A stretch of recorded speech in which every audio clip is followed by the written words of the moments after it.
Un soir, alors que je rentrais des cours, j'ai croisé la bonne grande, toujours parfumée. Elle sentait bon, la bonne grande. Je l'ai croisée.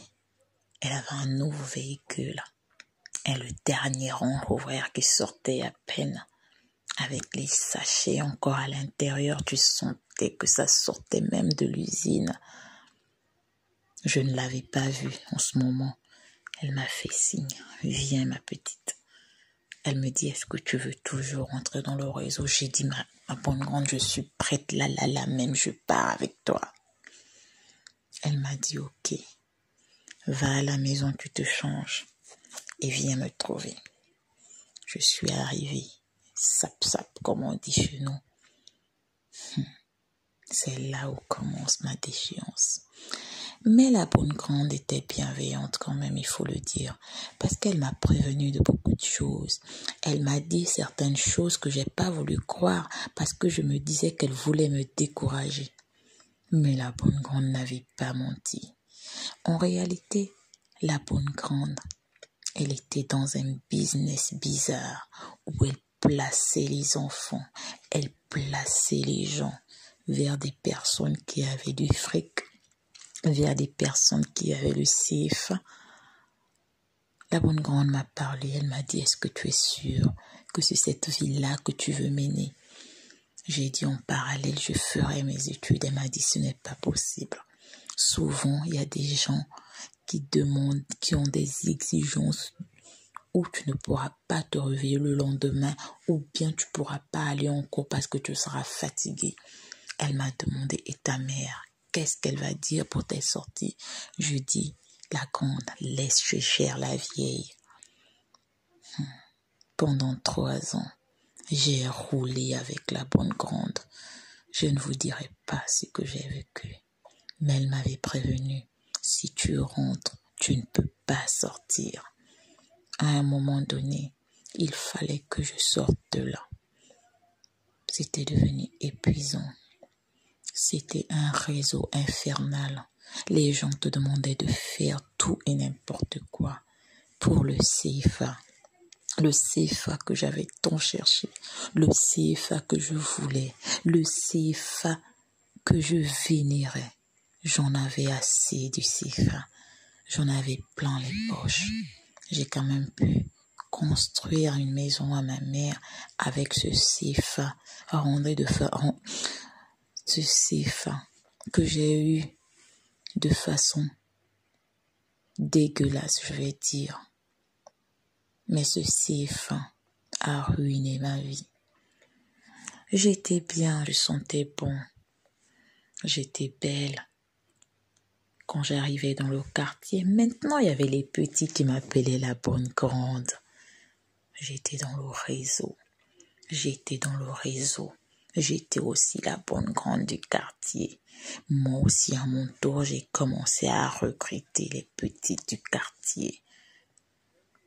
Mais j'ai vite compris que c'était pas bien de le faire parce que c'est de mentir aux gens. Mais les enfants, les jeunes filles, les jeunes gars, les jeunes garçons, ils viennent toujours autour de ces personnes-là qui sentent bon. Ces personnes qui sentent bon, qui sentent le CFA. Ils viennent vers vous parce qu'ils veulent être comme vous. Je me sentais forte, je me sentais reine au milieu de ces petits. Je changeais les voitures comme je voulais. J'ai acheté une voiture à ma mère qui n'avait pas de permis. Je lui ai fait passer un permis. Ma mère roulait dans un véhicule. Toutes les semaines, je lui changeais de véhicule. Le CFA, c'est un piège. J'étais dans le réseau déjà depuis 4 ans. Je n'en pouvais plus.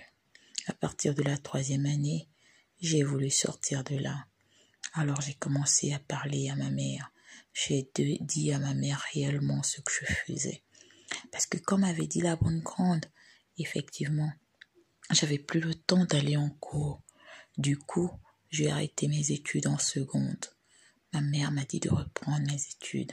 Que si je voulais m'en sortir, il fallait que j'arrête les rendez-vous, il fallait que j'arrête cette vie et que elle m'aimera toujours autant. Mais je m'étais engagée dans plusieurs choses et j'avais reçu l'argent de plusieurs personnes. Il fallait que j'honore certains contrats et sortir de là, pour ne pas dire difficile, mais était devenu impossible. J'avais un autre niveau de vie. Ce niveau de vie, il faut le dire, j'avais du mal à l'abandonner. Je suis allée voir la bonne grande. La bonne grande, il faut le dire, elle avait quitté le quartier.